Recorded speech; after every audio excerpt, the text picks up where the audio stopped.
Good evening and welcome viewers. This is lecture number 6 on solid state physics, and in this lecture we will discuss SCP structure and graphene structure. So as you know that we are discussing these crystal structures.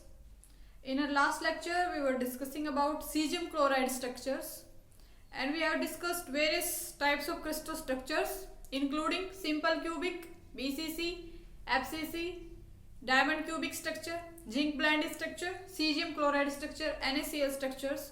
All these structures we have discussed already, and you are also aware that in order to explain any crystal structure, you should know the lattice type and you should know the basis description. So lattice is nothing but a type of skeleton, a type of pattern for any structure on which atoms are putted. Clear? तो lattice किसी भी crystal structure को describe करने के लिए हमें उसका lattice type पता होना चाहिए एंड सेकंड बेसिस डिस्क्रिप्शन होना चाहिए. बेसिस डिस्क्रिप्शन इंक्लूड्स कि कितने एटम्स का बेसिस है या कितने आयंस का बेसिस है. This is first information. And second information, what are the location of that basis, कि वो एटम्स सेकंड एटम किधर रखा हुआ है, कितना डिस्प्लेस्ड है ओरिजिनल से या वहीं पे ही है. What are the location of that second atom, or you can say whatever number of atoms we have in basis.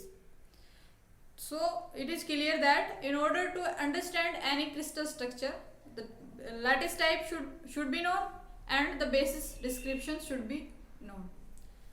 So in this lecture we are going to discuss about hexagonal closed packed structure, and you are also aware that there are only two types of closed packing exist in nature, that is face centered cubic and hexagonal closed packed structure. These two contains approximately 74 percentile of packing fraction in these structures. So we will study about SCP structure and graphene structure. So in case of SCP structure, you know that what is the lattice type and what is the basis, and what are the position of the basis, and what are the coordination numbers, or the distance of first nearest neighbor, second nearest neighbor. So all these informations we are going to find in this lecture.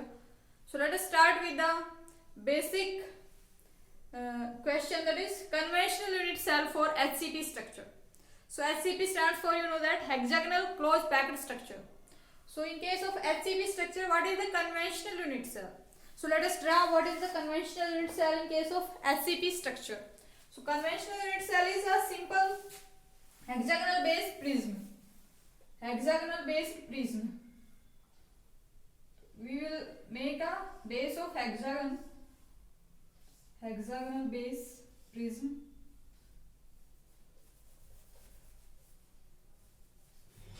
So hexagon is in this way. Hexagon. This is a hexagon. So hexagonal base prism. So we will make a type of prism basis on this hexagon. So what will be the structure? You can easily see. This is the structure of conventional unit cell. This is the structure of conventional unit cell.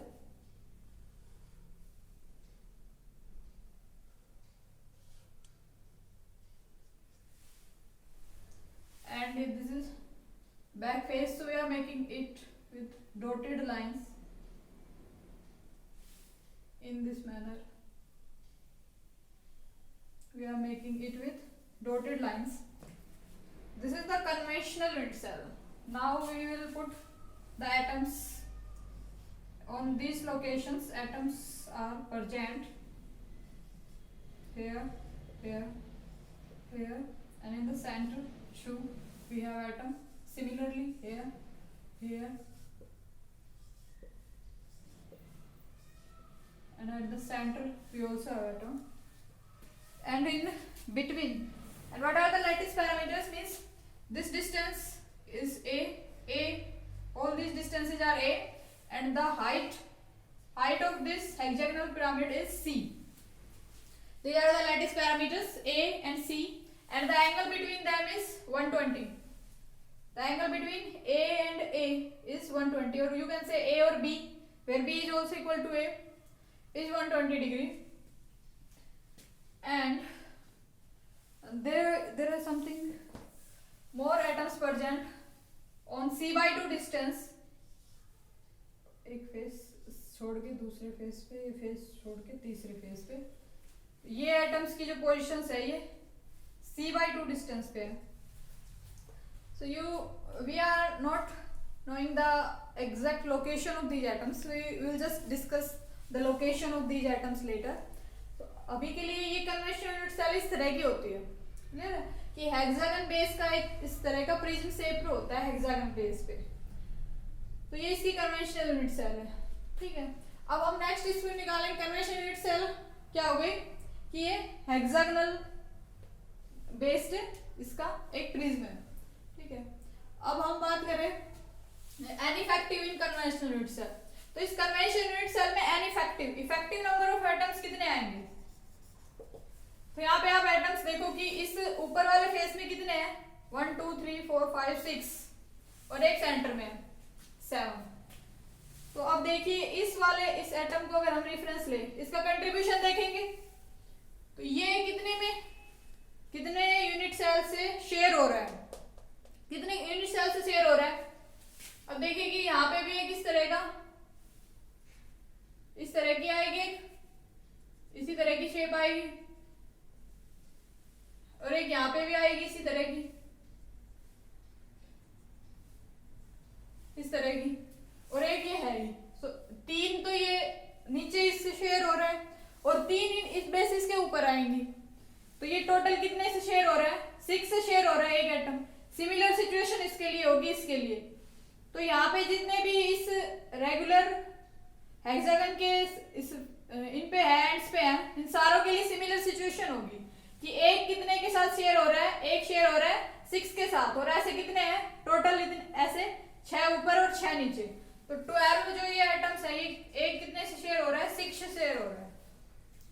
Clear है. Next हम बात करें इसके इन वाले atoms की, ये ऊपर और नीचे फेस के जो सेंटर में है.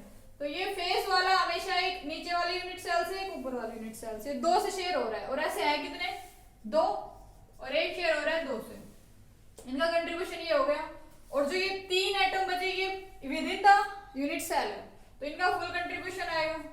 तो ये 3 ऐसे पूरे, तो कितने हो गए ये 1 + 3 दैट इज 6. तो इफेक्टिव इसमें एनिफेक्टिव कन्वेंशनल यूनिट सेल में कितने हो गए 6 एटम हो गए एनिफेक्टिव. क्लियर है. अब हम बात करें कि ये कन्वेंशनल यूनिट सेल किस तरह से फॉर्म हो रही है, कि क्या मतलब कैसे रखे हुए हैं एटम्स. ये डिफरेंट टाइप्स ऑफ एटम रखे हुए हैं, ये ऊपर वाले और नीचे वाले सिमिलर टाइप्स के अरेंजमेंट है. तो हम थोड़ा सा इसको डिस्क्राइब करेंगे कि ये किस तरह से फॉर्म हुआ है. क्लियर. तो कन्वेंशन ये यूनिट सेल आपने देख ली, इस तरह की होती है कन्वेंशनल यूनिट सेल. नेक्स्ट हम बात करने जा रहे हैं कि किस तरह से फॉर्म हुई ये क्लोज हेक्सागोनल क्लोज पैक्ड किस तरह से हुई. तो अगर हम बात करें कि क्लोज पैकिंग इन 3D, तो 3D में क्लोज पैक्ड हम एटम्स कैसे क्लोज पैक्ड हो सकते हैं 3D में. तो हम पॉसिबिलिटीज पे एक बार देखते हैं कि किन किन तरह से 3 डायमेंशंस में एटम्स की जो पैकिंग है वो पॉसिबल है. ठीक है, और फिर कैसे HCP स्ट्रक्चर फॉर्म होता है, कि कैसे एटम्स एक दूसरे से स्टैक हो रहे हैं, कैसे लेयर्स की स्टैकिंग हो रही है कि HCP स्ट्रक्चर फॉर्म हो रही है. क्लियर. इस पे थोड़ा सा हम फ्लैश करेंगे कि क्या है इसमें किस तरह से. तो लेट्स से कि हमारे पास ये इस तरह के एक एटम्स की लेयर है, इस तरह से रखी हुई है. ये एक लेयर है इस तरह से एटम्स की, इस तरह से रखी हुई है. ठीक है, ये थोड़े से छोटे बन गए. शेप और साइज इनका सभी का सेम है, और ये कैसे स्फेयर्स हैं एटम्स को कैसा माना गया है कि हार्ड स्फेयर है। हार्ड मतलब कंप्रेस नहीं हो सकता। आर रेडियस है तो आर ही रहेगी, कंप्रेस नहीं है, रिजिड है। क्लियर है कि आर है तो आर ही है, इनकम्प्रेसिबल है हार्ड स्फेयर्स।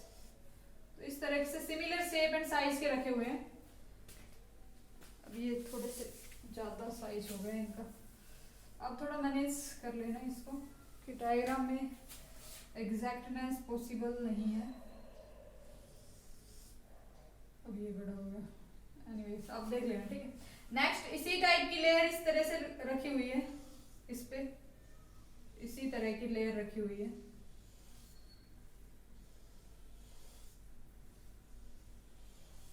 सिमिलर नेक्स्ट इसी तरह की लेयर रखी हुई है और डिप्रेशंस पे रखी हुई है। डिप्रेशंस पे क्यों रखी हुई है? ओवरलैपिंग नहीं है, होगी ओवरलैपिंग पॉसिबल नहीं है, ना ही कंप्रेशन पॉसिबल है।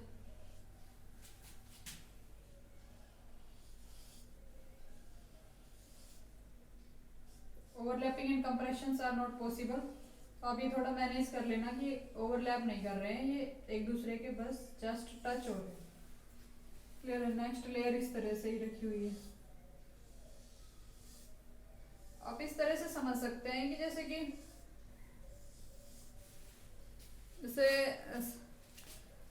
फ्रूट्स मतलब बेचने वाले, फल बेचने वाले अपने फल्स को, जैसे संतरा होती है तो किस तरह से वो अरेंज करते हैं, किस तरह से रखते हैं। एक लेयर बनाई, नेक्स्ट क्या रखेंगे, उनके डिप्रेशन में रखेंगे। ठीक है कि डिप्रेशन में रखा, फिर वो उसके डिप्रेशन में, उसके डिप्रेशन में। तो इस तरह से क्यों रखते हैं? क्योंकि इस तरह से मैक्सिमम आ सकते हैं, मैक्सिमम एरिया कवर हो जाए उनका। कभी इस तरह से देखा है कि पहले के सेंटर पे ही दूसरा रख दें या फिर दूसरे के सेंटर पे। तो ऐसे जो अरेंज करेंगे तो उनमें क्या होगा कि जो स्पेस है वो काफी खाली रह जाएगा, मतलब ज्यादा नहीं आ पाएंगे। ठीक है, तो अगर आपने देखा हो तो इसी तरीके से अरेंज करते हैं कि फल बेचने वाले जो राउंड मतलब शेप में होते हैं, जैसे संतरा होती है, एप्पल क्वाइट थोड़ा सा मतलब स्पेयर, आप समझ सकते हैं, इस तरीके से अरेंज होते हैं, उनके डिप्रेशंस में रखे होते हैं।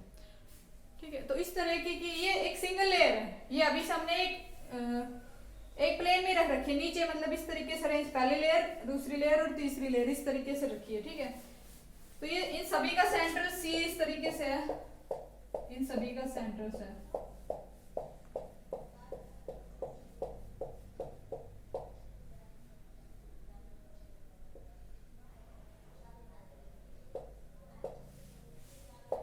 ये इस तरह से आप देख सकते हैं कि जो एक एटम है उसके नियरेस्ट में कितने हैं, 1 2 3 4 5 6। तो 6 से वो क्लोजली अटैच्ड है, नियरेस्ट नेबर 6 है इसके। तो ये तो हमने एक सिंगल लेयर रखी हुई है ए एटम। अब मान लो कि सारे सेम टाइप है, तो हमने कह दिया कि लेट्स से कि ये ए टाइप है, ए नाम दे दिया कि सारे ए टाइप्स के रखे हुए हैं इस तरीके से। तो जो हम नेक्स्ट लेयर रखेंगे वो कहाँ रखेंगे? हमारे पास बहुत सारी पॉसिबिलिटीज है नेक्स्ट लेयर इसके ऊपर रखने की। ठीक है, अगर हम 3 डायमेंशन में इसको रिप्रोड्यूस करना चाहें, नेक्स्ट लेयर रखने के लिए क्या पॉसिबिलिटी है? एक तो जो ये इस तरीके से लोअर ट्रायंगुलर शेप का डिप्रेशन वैली कह लो इसको, कि इसमें रख सकते हैं, या फिर ये इस तरीके से अपर ट्रायंगुलर, ये इस तरीके से यहाँ पे रख सकते हैं, यहाँ पे रख सकते हैं। पर क्या दोनों पे एक साथ रख सकते हैं? दोनों पे एक साथ रखना पॉसिबल नहीं है। क्यों? क्योंकि जो ये डिस्टेंस है इन दोनों वर्ड्स के बीच की डिस्टेंस है, ये कम है इनकी इंटरएटॉमिक डिस्टेंस से। समझ रहे हो ये बात? कि हम ये जो सेकंड लेयर रखेंगे इसके ऊपर, वो या तो इस डिप्रेशन में रख सकते हैं या इस डिप्रेशन में रख सकते हैं, चॉइस है हमारे पास। ठीक है, तो जैसे कि ए टाइप की लेयर थी, तो हम दूसरी लेयर कहाँ पे रख सकते हैं? यहाँ पे रख सकते हैं और यहाँ पे रख सकते हैं। तो मान लो कि यहाँ पे जो रखा वो बी टाइप का एटम था और यहाँ पे रखा वो कोई सी टाइप का। तो हम यहाँ पे किस तरह की पॉसिबिलिटी है कि भाई बी टाइप का भी रख सकते हो और आप सी टाइप भी रख सकते हो। अब हमने बी टाइप रख दिया, मान लो लेट्स से कि हमने यहाँ पे रख दिया, दूसरे टाइप का एटम है, ब्लू से शो हो रहा है कि दूसरे टाइप का एटम हमने यहाँ पे रख दिया इस लोअर ट्रायंगुलर शेप वाले वॉइड में, मतलब बी टाइप का रखा है हमने। ठीक है, तो सेकंड आइटम यहाँ पे इस तरीके से आएगा, इस तरीके से सेकंड लेयर ऑफ एटम्स इस तरह से आएंगी, ठीक है, इस तरह से आएंगी,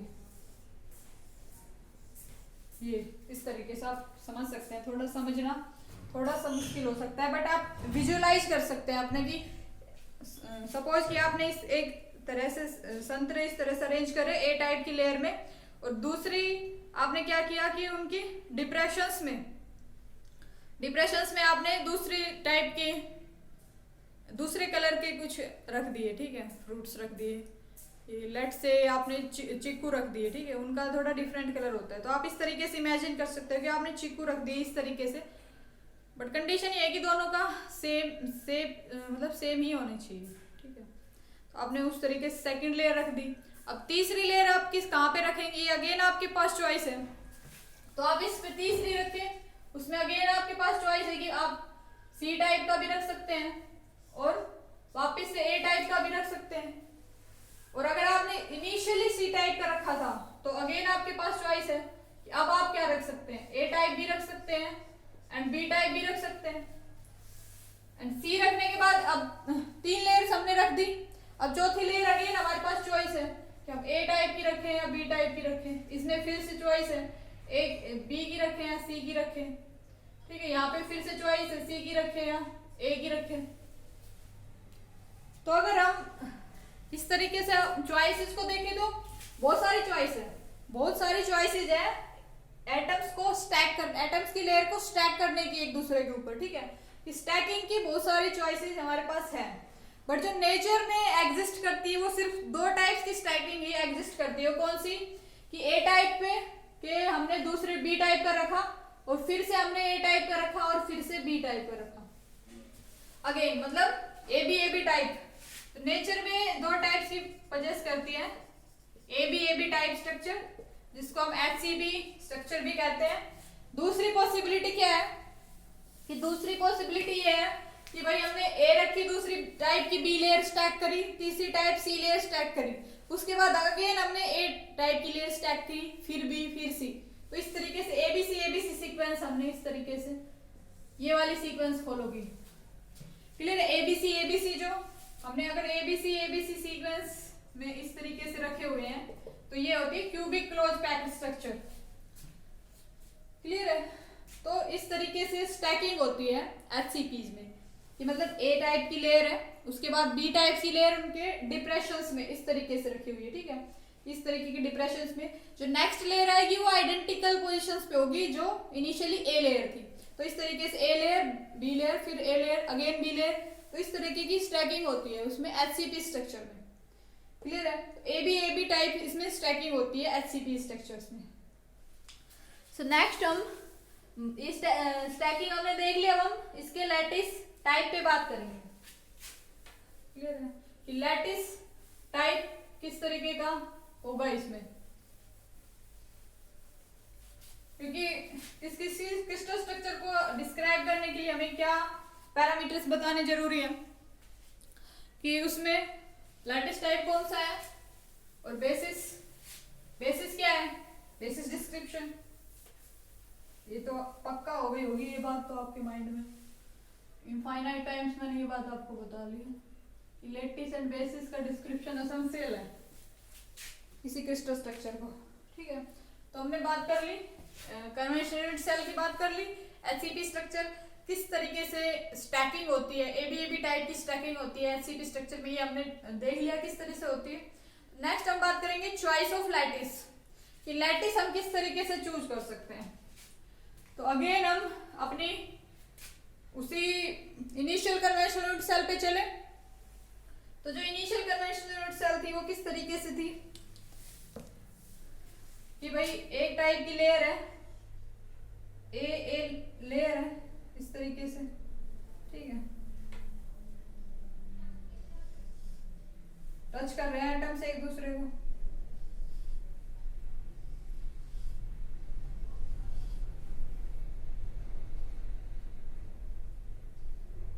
ठीक है, इस तरीके से जो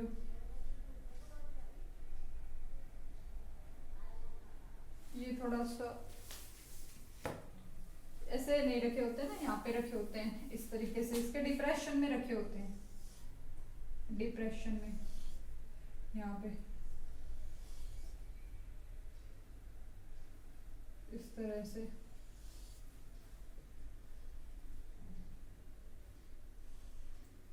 तो हम बात करने जा रहे हैं कि चॉइस ऑफ लैटिस क्या होगी इस केस में।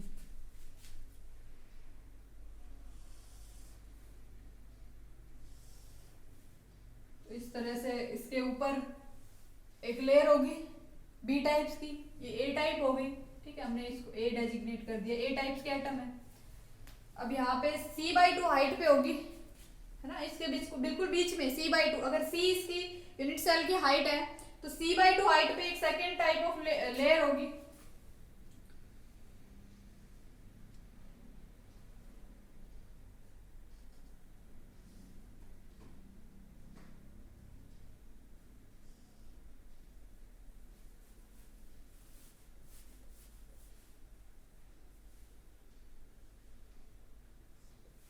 इस तरह से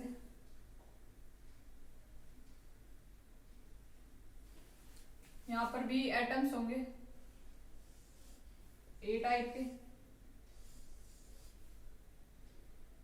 एक दूसरे से टच कर रहे हैं, आप समझ सकते हैं इस तरीके से, ठीक है। ए टाइप के होंगे, ये टोटल हाइट जो इसकी ये क्या है c, और c/2 पे बी टाइप की एक लेयर होगी एटम्स की, ठीक है।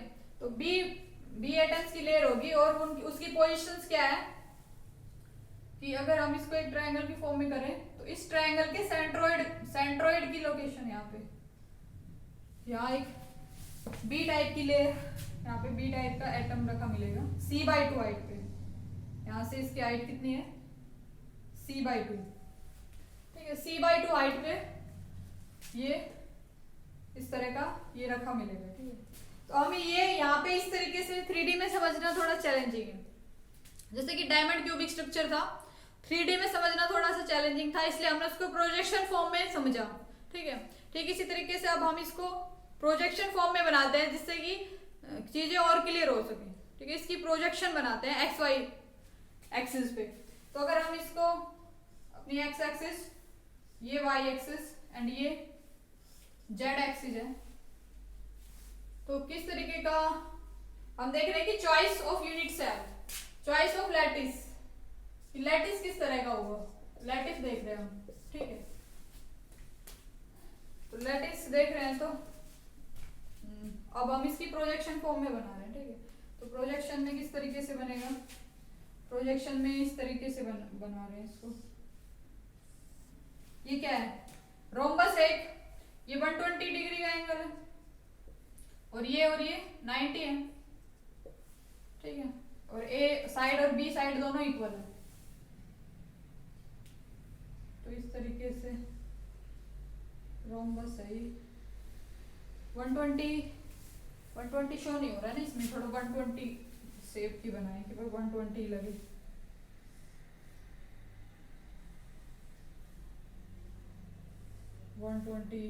क्योंकि इनके बीच में है ना 120 एंगल है, हम देख चुके हैं कि 120 क्यों है, हमने कन्वेंशनल यूनिट सेल देखी थी तब।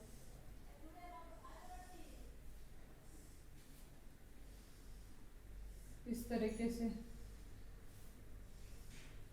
इस तरह से है, ये आगे भी इस तरीके से एक्सटेंडेड है एक्स, ये हम इसकी प्रोजेक्शन बना रहे हैं एक्स वाई में, क्लियर। हम इसकी प्रोजेक्शन फॉर्म देख रहे थे, ठीक है, एक्स और वाई में। तो लेट्स से कि यहाँ ये जो लैटिस, अगर हम इनको लैटिस पॉइंट्स कंसीडर करें इन सभी पोजीशंस को, तो इस तरीके से एक्सटेंड है एक्स में भी वाई में भी, ठीक है। तो जो ये अगर हम प्रोजेक्शन में ऊपर से अगर हम इसको देखें तो ये ए एटम्स की लोकेशन क्या होगी, इन्हीं पे होगी, इसके एजेस पे होगी। तो एजेस पे हम रख दे अपने ए एटम्स रख दे इस तरीके से, ठीक है। तो जो ये फिगर है इसमें ये सभी एटम्स के साइज इक्वल हैं, तो आप थोड़ा मैनेज कर लेना। और ये टच हो रहे हैं, ये नीचे वाला इससे टच है, ये बिल्कुल क्लोज पैकिंग है ना, क्योंकि ये कोई स्पेस नहीं, ये समझने के लिए इस तरीके से, क्लियर। नेक्स्ट इन लोकेशंस पे भी सभी पे इस तरीके से एटम्स रखे हुए हैं, ठीक है। ये ए टाइप्स की एटम्स रखे हुए हैं, तो हमने सारों को ए डेजिग्नेट कर दिया। कि ए इस तरीके से है, ठीक है। जो बी की पोजीशन है वो क्या है, बी की पोजीशन क्या है, बी की पोजीशन है ये जो ट्रायंगल है इसका सेंट्रोइड, इस ट्रायंगल के सेंट्रोइड में c/2 हाइट पे है, ठीक है। तो c/2 हाइट हम किस तरीके से प्रोजेक्ट, ये ऊपर से किस तरीके से दिखेगा, इसके ट्रायंगल के सेंट्रोइड में दिखेगा, ठीक है। और हमने फिर इसकी पोजीशन लिखनी पड़ेगी, ठीक है। तो ये ब्लू से हम इस तरीके की यहाँ पे एक बी एटम्स की इस तरह से देख रहे हैं, बी एटम इस तरीके से हमने ये 2 डायमेंशन में इस फिगर को प्रोजेक्ट कर दिया, ठीक है। अब थोड़ा समझना आई थिंक इजी हो रहा होगा कि इस तरीके से ये प्रोजेक्ट है। तो अगर हम लैटिस पॉइंट ए को कंसीडर करें, ठीक है, तो ए को कंसीडर करें तो क्या होगा कि ए से इस डिस्टेंस पे एक एटम है, इतनी डिस्टेंस पे बी टाइप का एटम है।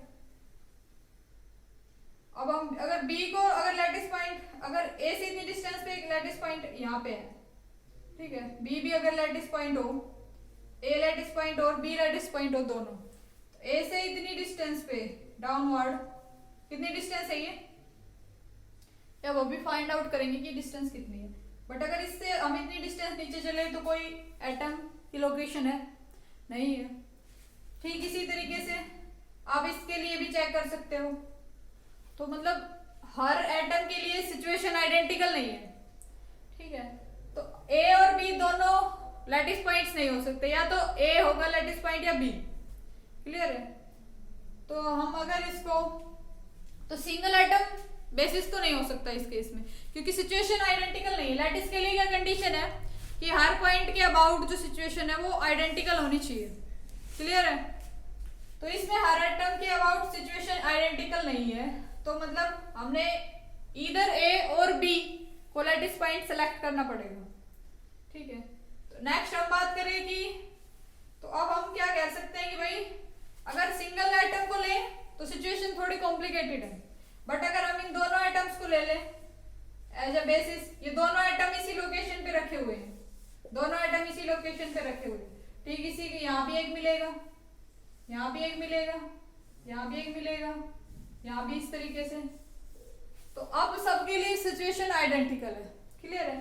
तो यहाँ से क्या कंक्लूजन निकल के आया कि जो लैटिस है वो तो क्या है, लैटिस का टाइप क्या है, lattice is hexagonal primitive, hexagonal primitive या कहो simple hexagonal. Hexagonal primitive lattice parameter आपको वेरी वेल नोन है, a is equals to b is not equal to c and alpha is equals to beta is 90 degree and gamma is 120। तो ये visible है, किसके लिए lattice type क्या है, hexagonal है, ठीक है। तो ये भी हेक्सागोनल है 2D में, 3D में ये वाले पैरामीटर्स होंगे इसके, क्लियर है। तो 2 एटम बेसिस है, बेसिस डिस्क्रिप्शन लैटिस हम यहाँ से लिख दें कि लैटिस कौन सा है, हेक्सागोनल प्रिमिटिव, हेक्सागोनल प्रिमिटिव। अब बेसिस डिस्क्रिप्शन में हमने बता दिया कि 2 एटम बेसिस है, ठीक है। बेसिस कैसा है, बेसिस में 2 एटम बेसिस है, 2 एटम बेसिस। अब सेकंड एटम की क्या बतानी पड़ती है, लोकेशन भी बतानी पड़ती है कि कितना सिचुएटेड है, कितनी दूर सिचुएटेड है। तो अगर हम बी के कोऑर्डिनेट्स फाइंड आउट करें कि बी कितना शिफ्ट है यहाँ से ए एटम से, तो क्या किस तरीके से फाइंड आउट कर सकते हैं बी की लोकेशन। तो बी की लोकेशन हम किस तरीके से फाइंड आउट कर सकते हैं, अब देखिए ये ट्रायंगल है, इस तरीके से ट्रायंगल के सेंट्रोइड में है बी, ठीक है। तो अगर हम इसको इसके यहां से मिलाएं तो जो ये इसका ये लेंथ होगी, इसको ये सेंट्रोइड कितने रेशियो में डिवाइड करता है, 2:1 में। ये थ्योरम है 9th की टेक्स्ट बुक में, मैथमेटिक्स में, ठीक है। अगर हम इसके पैरेलल, इस पॉइंट से नीचे वाले के पैरेलल अगर एक लाइन इस तरीके से मिलाएं तो ये लाइन भी इनको 2:1 में डिवाइड करेगी, ठीक है। और ये एटम टू एटम डिस्टेंस कितनी है, a, ठीक है। और यहाँ भी ये a है, x एक्सिस में a है और यहाँ पे b is equals to a है, क्लियर है यहाँ तक। तो इसकी लोकेशन क्या होगी, ये टोटल ए है और ये इसका 2:1 में इसको कर रहा है डिवाइड, तो इसके क्या कोऑर्डिनेट्स आ गए, बेसिस के कोऑर्डिनेट्स क्या आ गए, बेसिस के कोऑर्डिनेट्स हमने लैटिस डिफाइन कर दिया, हम बेसिस में बेसिस को डिस्क्राइब कर रहे हैं, बेसिस डिस्क्रिप्शन, बेसिस डिस्क्रिप्शन में हमने बेसिस का बता दिया कि 2 एटम बेसिस है, 2 एटम बेसिस, और लोकेशन बता रहे हैं हम उसकी, ठीक है, लोकेशन क्या है, एक्स एक्सिस में बी टाइप वाले एटम का कितना है, ये 2/3 ऑफ ए है। ठीक इसी तरीके से ये वाई एक्सिस में ये इतनी डिस्टेंस कितनी है, ये भी 2:1 होगा, तो ये हो जाएगा 1/3 ऑफ बी, क्योंकि इधर हमने y के अलोंग b ले रखी है एज लेंथ, ठीक है। अब c में z कोऑर्डिनेट मतलब above the x and y, तो z में कितना है, b कितना उठा हुआ है, यहाँ से आप क्लियरली देख सकते हैं कि c/2 है इसकी हाइट z कोऑर्डिनेट में कितनी है, c/2, तो c/2 इंटरसेप्ट है इसका, तो ये इस तरीके से लिखा जाता है 2/3, 1/3 एंड हाफ, तो ये कोऑर्डिनेट्स है इसके बेसिस के, ठीक है। समझना थोड़ा सा कॉम्प्लिकेटेड है, बट आप एक बार फिर से देखेंगे तो समझ में आ जाएगा, बहुत ही इजी लगेगा। 2 एटम बेसिस है, इसकी हमने पोजीशन बताई थी कि ये इसके सेंट्रोइड में रखा हुआ है इस वाले ट्राइंगल के, ठीक है। तो हम इस तरीके से बेसिस को हमने डिस्क्राइब कर दिया।